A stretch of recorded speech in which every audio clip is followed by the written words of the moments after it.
ಕಾಂಗ್ರೆಸ್ ಅವರು ಕೆಲವರು press meet ಮಾಡಿದ್ದಾರೆ ನನ್ನ ವಿರುದ್ಧ.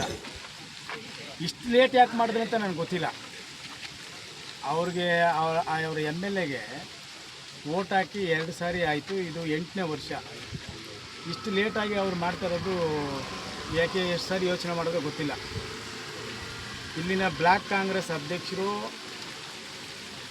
ಎಲ್ಲಿ ಸರ್ಕಾರಿ ಜಮೀನು ಹಾಕ್ಕೊಂಡಿದ್ದಾರೆ ಅನ್ನೋದಂತನ್ನು ದಾಖಲೆ ಸಮೇತ ನಾನು ನಿಮ್ಮ ಮುಂದೆ ಇಡ್ತೇನೆ.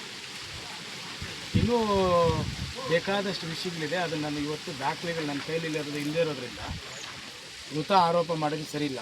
ನನ್ನ ವಿರುದ್ಧ ಇವತ್ತೆಲ್ಲ ಮಾತಾಡಿದ್ದಾರೆ. ಇನ್ನು ಬಾರ್ ಅಂತ ಹೇಳ್ತಾರೆ. ನನಗೆ ಇದುವರೆಗೂ ಬಾರ್ ಏನು ಯಾವುದು ಮಾಡೋಕ್ಕೆ ಹೋಗಿಲ್ಲ. ಯಾಕಂದರೆ ಈ ಸರ್ಕಾರ ನಮ್ಗೆ ಕೊಡೋಲ್ಲ BJP ಅವ್ರಿಗೆ ಅಂತೇಳಿ ನಾನು ಮಾಡೋಕ್ಕೆ ಹೋಗಿಲ್ಲ. ಇಲ್ಲಾಂದರೆ ಇಷ್ಟೊತ್ತಿಗೆ ನಮ್ಮ ಕಾರ್ಯಕರ್ತರು, ನಮ್ಮ ಮುಖಂಡರುಗಳು ನಾನು ಒಂದು ಮಾಡ್ತಾಯಿದ್ನ ಏನೋ ಗೊತ್ತಿಲ್ಲ.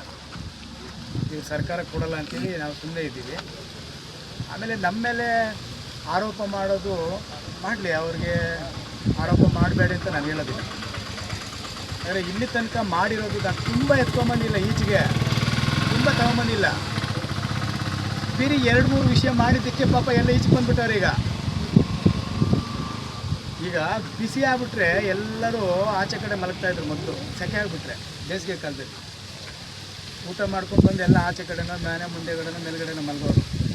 ಆ ಥರ ಆಗ್ಬಿಟ್ಟಿದೆ ಈಗ ಕೆಲವ್ರಿಗೆ. ಕಾಂಗ್ರೆಸ್ಸಲ್ಲಿರೋರು ಎಲ್ಲರೂ ಅಲ್ಲ, ಕೆಲವರು ಅವ್ರಿಗೆ ಈಗ ಪಾಪ ಅವರು ಬರ್ಕೊಡ್ತಾರೆ. ಅಲ್ಲಿ ಕೋಲಾರಲ್ಲಿರೋರು ಹಿಂಗೆ ಮಾತಾಡ್ರಿ, ಈ ಥರ ಮಾತಾಡ್ರಿ ಅಂತ. ಮೊನ್ನೆ 60 ಎಕರೆ ಪಾಪ ಅವ್ರು ಯಾರನ್ನೋ ಕೈ ಬರ್ಸ್ಬಿಟ್ಟು ಮಾತಾಡ್ತಾರಲ್ಲ ನಿಮ್ಮ ಮುಂದೆ. ಆ ಥರ ಇವ್ರದ್ದು ಅದೇ ಪರಿಸ್ಥಿತಿನೇ. ಯಾರ್ಯಾರು ಮಾತಾಡ್ತಾ ಇದ್ದಾರೆ ಏನು ಅನ್ನೋದನ್ನು ಸ್ವಲ್ಪ ಅರ್ಥ ಮಾಡಿಕೊಂಡು ಮಾತಾಡಲಿ ಅಷ್ಟೇ. ಆರೋಪ ಮಾಡಿ ನನ್ನ ವಿರುದ್ಧ ಮಾತಾಡಬಾರ್ದು ಅಂತೇಳಿ ನಾನು ಹೇಳೋಕ್ಕೆ ಹೋಗೋದೇ ಇಲ್ಲ. ದಿನಾ ನನ್ನ ವಿರುದ್ಧ ಪ್ರೆಸ್ ಮೀಟ್ ಮಾಡಲಿ, ದಿನಾ ನನ್ನ ವಿರುದ್ಧ ಹೇಳಲಿ. ನನಗೆ ಯಾರ್ಯಾರು ಮರ್ತಿದ್ದಾರೋ ಅವರೆಲ್ಲರೂ ಕೂಡ ಮತ್ತೆ ಈ ಸಂಪಂಗಿನ ನೆನೆಸ್ಕೊಳ್ತಾರೆ, ಜ್ಞಾಪಕ ಮಾಡ್ಕೊಳ್ತಾರೆ. ಅಷ್ಟು ಮಾಡ್ತಾಯಿದ್ದೀರಿ ಅಷ್ಟೇ ನೀವು, ಬೇರೆ ಇನ್ನೇನು ಮಾಡೋಕ್ಕಾಗಲ್ಲ. ಈ ಕ್ಷೇತ್ರದಲ್ಲಿ 14,500 ಜನರಿಗೆ ಪೆನ್ಷನ್ ನಿಲ್ಲಿಸಿದ್ದೀರಿ. ಅವರ ಇಳಿ ವಯಸ್ಸಿನಲ್ಲಿ 60-70 ವರ್ಷ ವಯಸ್ಸಾಗಿದೆಯಲ್ಲ, ಅವ್ರ ಹೊಟ್ಟೆ ಮೇಲೆ ಹೊಡೆದಿದ್ದೀರಿ. ಅವ್ರಿಗೆ ಅನ್ನ ಕೊಡಿ, ಅವ್ರಿಗೆ ಪೆನ್ಷನ್ ಕೊಡಿ. 4,000 ರೇಷನ್ ಕಾರ್ಡ್ಗಳು ನಿಂತು ಕಿತ್ತಾಕಿದ್ದೀರಿ. ಅವ್ರಿಗೆ ಯಾಕೆ ಕಿತ್ತಾಕಿದ್ರಿ? ಅವ್ರು ಕೊಡಿ. ನಿಮ್ಮ ಪಾರ್ಟಿಯವ್ರಿಗೂ ಕಿತ್ತಾಕ್ಬಿಟ್ಟಿದ್ದೀರಿ. ನಿಮ್ಗೆ ಓಟ್ ಹಾಕಿದ್ರಲ್ಲ, ಅವ್ರ ಹೊಟ್ಟೆ ಮೇಲೆ ಹೊಡೆದ್ಬಿಟ್ಟಿದ್ದೀರಿ. ಅವ್ರು ಕೊಡಿ, ಅದು ಕೊಟ್ಬಿಟ್ಟು ನಾನು ಭಾಳ ಒಳ್ಳೆ ಕೆಲಸ ಮಾಡ್ತಾಯಿದ್ದೀವಿ. ಇವಾಗ ಯಾರ್ಯಾರು ನನ್ನ ವಿರುದ್ಧ ಮಾತಾಡ್ತಾರಲ್ಲ ಅವ್ರು ಫಸ್ಟ್ ಆ ಕೆಲಸ ಮಾಡಲಿ. ನನ್ನದು ಏನಾನ ಇದ್ದರೆ ಸಾರ್ವಜನಿಕವಾಗಿ ಇಡಲಿ, ಎಲ್ಲ ತನಿಖೆನೂ ಆಗಲಿ. ಅದ್ಯಾವುದೋ 524 ಎಕರೆ ನಮ್ಮ ಅವಧಿಯಲ್ಲಿ ಆಗಿತ್ತು ಅಂತೇಳಿ ಹೇಳ್ತಾ ಇದ್ದಾರೆ. ಅದೆಲ್ಲ ಲೋಕಾಯುಕ್ತದಲ್ಲಿ ತನಿಖೆ ಆಗಿ ಮೊನ್ನೆ ವರದಿ ಬಂದಿದೆ. ಅಧಿಕಾರಿಗಳು ಸುಮಾರು 15-18 ಜನ ಶಾಮೀಲಾಗಿದ್ದಾರೆ ಅನ್ನುವಂಥ ವರದಿ ಬಂದಿದೆ. ಗೊತ್ತಾಗುತ್ತೆ ನಿಮಗೆ ಯಾವ್ಯಾವ ಅಧಿಕಾರಿಗಳು ಇನ್ವಾಲ್ವ್ ಆಗಿದ್ದಾರೆ. ನಮ್ಮನ್ನು ಎಂಕ್ವೈರಿ ಕರೆದಿದ್ರು ಲೋಕಾಯುಕ್ತ ಆಫೀಸರ್ ಅಧಿಕಾರಿಗಳು. ನಮ್ಮ ವರದಿ ಮತ್ತು ನಡೆದಂಥ ಬೆಳವಣಿಗೆಗಳ ಬಗ್ಗೆ ನಾವು ಸ್ಟೇಟ್ಮೆಂಟ್ ಮಾಡಿದ್ದೀವಿ, ಏನೇನಾಗಿದೆ ಅಂತೇಳಿ. ಒಂದೇ ಒಂದು ಎಕರೆ, ಒಂದು ಗುಂಟೆ ನಮ್ಮ ಕಾಲದಲ್ಲಿ ನಾವು ಮಂಜೂರು ಮಾಡೋಕ್ಕೆ ಹೋಗಿಲ್ಲ. ಕಾರಣ ಅದು ಕೋರ್ಟಲ್ಲಿ ಸ್ಟೇ ಇದೆ, ನಾವು ಮಾಡೋಕ್ಕೆ ಬರೋದಿಲ್ಲ ಅಂಥೇಳಿ ಆವತ್ತೇ ನಮ್ಗೆ ಗೊತ್ತಿತ್ತು. ನಾವು ಯಾವುದು ಕೂಡ ಆ ದರಖಾಸ್ತು ಕಮಿಟಿಯಿಂದ ನಾವು ದುರುಪಯೋಗ ಮಾಡಿಕೊಂಡಿಲ್ಲ. ಆ ಕಮಿಟಿಯಲ್ಲಿ ಯಾವತ್ತೂ ರಾಜ್ಯ ಸರ್ಕಾರ ಅವ್ರದ್ದಿತ್ತು. ಹಂಗಾಗಿ 1-2 ಅವರು ಸದಸ್ಯರುಗಳಿದ್ದರು ಕೂಡ ಅವ್ರ ಕೈಲೂ ನಾವಾಗಲಿ ಯಾರೂ ನಾವೇನು ಮಾಡೋಕ್ಕೆ ಹೋಗಿಲ್ಲ. ಈಗ ಅದು ತನಿಖೆ ನಡೆದು ಇದೇ ಬಂಗಾರಪೇಟೆ ತಹಸೀಲ್ದಾರ್ ಸುಜಾತ ಅವ್ರ ಮೇಲೆ FIR ಆಗಿದೆ. ಅವರು ಸ್ಟೇ ತಗೊಂಬಂದಿದ್ದಾರೆ, ಇನ್ನೂ ಕೇಸ್ ನಡೀತಾ ಇದೆ. ತನಿಖೆ ಲೋಕಾಯುಕ್ತದಲ್ಲಿ ಪೂರ್ಣ ಆಗಿದೆ ಅನ್ನುವಂಥ ಮಾಹಿತಿ ನಮ್ಗೆ ಗೊತ್ತಾಗ್ತಾ ಇದೆ. ಇದರಲ್ಲಿ ಇಡೀ ಕೋಲಾರ ಜಿಲ್ಲೆಯಲ್ಲಿ ಸುಮಾರು 1,000 ಕೋಟಿ ಸರ್ಕಾರದ ಆಸ್ತಿಯನ್ನು ಲೂಟಿ ಮಾಡಿದ್ದಾರೆ ಅನ್ನುವಂಥ ವರದಿ ಬರ್ತಾ ಇದೆ. ಅಧಿಕಾರಿಗಳು 19 ಜನ ಅದರಲ್ಲಿ ಇನ್ವಾಲ್ವ್ ಆಗಿದ್ದಾರೆ ಅಂತ ಬರ್ತಾ ಇದೆ. ಯಾರ ಕಾಲದಲ್ಲಿ? ನಿಮ್ಮ ಕಾಲದಲ್ಲಿ ಸುಳ್ಳು ಸಹಿಗಳು ಹಾಕೋದು, ಸುಳ್ಳು ಫೇಕ್ ಡಾಕ್ಯುಮೆಂಟ್ ಸೃಷ್ಟಿ ಮಾಡೋದು.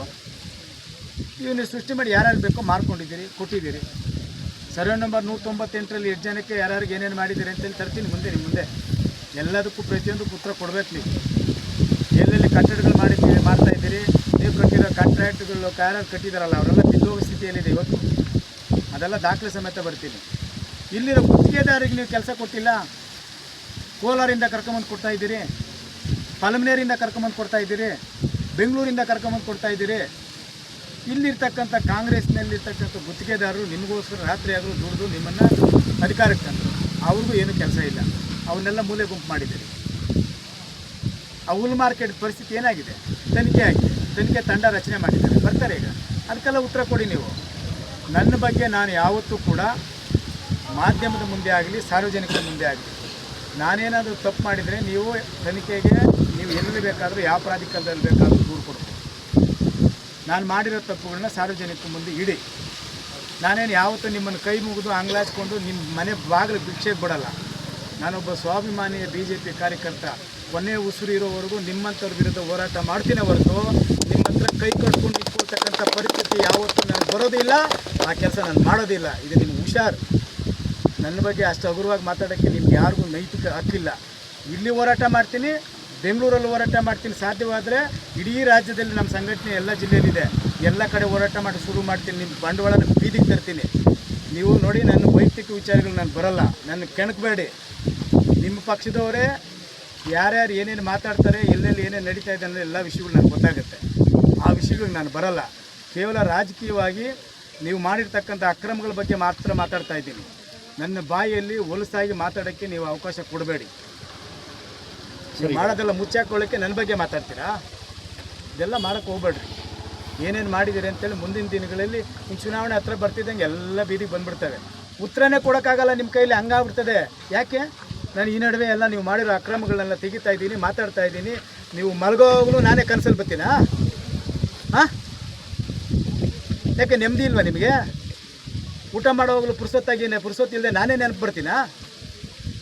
ನೆಮ್ಮದಿಯಾಗಿ ನಿದ್ದೆ ಹೋಗ್ರಿ, ನೆಮ್ಮದಿಯಾಗಿ ಆರಾಮಾಗಿ ಮಲಗ್ರಿ, ಓಡಾಡ್ರಿ. ಯಾಕೆ ಸುಮ್ಮನೆ ಯಾವಾಗಲೂ ನನ್ನೇ ನೆನೆಸ್ಕೊಳ್ತೀರಿ? ನೀವೇನು ಹೋರಾಟ ಮಾಡಿದ್ರು ಕೂಡ ಅದನ್ನು ಎದುರಿಸೋಕ್ಕೆ ನಾನು ರೆಡಿ. ಸ್ವಾಮಿ ದುರ್ಗಾ ಪ್ರಸಾದ್ ಅವರು ನಿಮ್ಮ ಮುಂದೆ ಹಂಗೆ ಹೇಳ್ತಾರೆ. ನನಗೆ ಒಬ್ಬನೇ ಸಿಕ್ಕಿದಾಗ ನನ್ನ ಹತ್ರ ನಿಮ್ಮಿಬ್ಬರ ಕತೆ ಏನೇನು ನನಗೆ ಹೇಳ್ತಾರೆ ದುರ್ಗಾ ಪ್ರಸಾದ್ ಅಂತೇಳಿ ನನಗೆ ಗೊತ್ತು. ನಮ್ಮಿಬ್ಬರಿಗೆ ಗೊತ್ತು ದುರ್ಗಾ ಪ್ರಸಾದ್ ನಾವು ಹೆಂಗಿದ್ದೀವಿ ಅಂತ. ವಿನೂ ನಾವು ಹೆಂಗಿದ್ದೀವಿ ಗೊತ್ತಾ? ನಿಮ್ಗೆ ಗೊತ್ತೇ ಇಲ್ಲ ನಾವು ಎಲ್ಲೆಲ್ಲಿ ಸೇರ್ತೀವಿ, ಎಲ್ಲೆಲ್ಲಿ ಮಾತಾಡ್ತೀವಿ ಅಂತ. ಬಟ್ ಫೋನಲ್ಲಿ ಮಾತಾಡಲ್ಲ, ಯಾಕಂದರೆ ಈ ಕಾಲ್ ಲಿಸ್ಟೆಲ್ಲ ತೆಗಿಸ್ತಾರೆ. ಅವ್ರಿಗೆ ಅನ್ಯಾಯ ಆಗಬಾರ್ದು ಅಂತೇಳಿ ನಾನು ಫೋನಲ್ಲಿ ಮಾತಾಡೋದು. ಇನ್ನೇನು ಹೇಳ್ಬೇಕು ನಾನು? ಆ ಥರ ನಾನು ಎಲ್ಲಾದರೂ ತಗೊಂಡು ಅದೆಲ್ಲ ಮಾಡಿದರೆ ನೀವು ದಾಖಲೆ ಸಮೇತ ನಿಮ್ಮ ಮುಂದೆ ಇಟ್ಬಿಡಿ. ಇವ್ರಿಗೆಲ್ಲ ಗೊತ್ತಾಗಲಿ, ಕ್ಷೇತ್ರದವ್ರಿಗೆಲ್ಲ ಗೊತ್ತಾಗಲಿ. ದುರ್ಗಾ ಪ್ರಸಾದ್ ಅವರು, ವಿನೂ ಆಗಲಿ, ಅವ್ರು ಅಷ್ಟೇ ಅಲ್ಲ, ಸುಮಾರು ಜನ ಕಾಂಗ್ರೆಸ್ ಲೀಡರ್ಗಳು ಭಾಳ ಚೆನ್ನಾಗಿದ್ದೀವಿ, ನಾವು ಅನ್ಯೋನ್ಯವಾಗಿದ್ದೀವಿ. ನಮ್ಮಿಬ್ಬರ ಮಧ್ಯದಲ್ಲಿ ಆ ಸ್ನೇಹದಲ್ಲಿ ಯಾರೂ ಕಲ್ಲಾಕೋಕ್ಕೆ ಬರಬೇಡಿ. ಧನ್ಯವಾದ.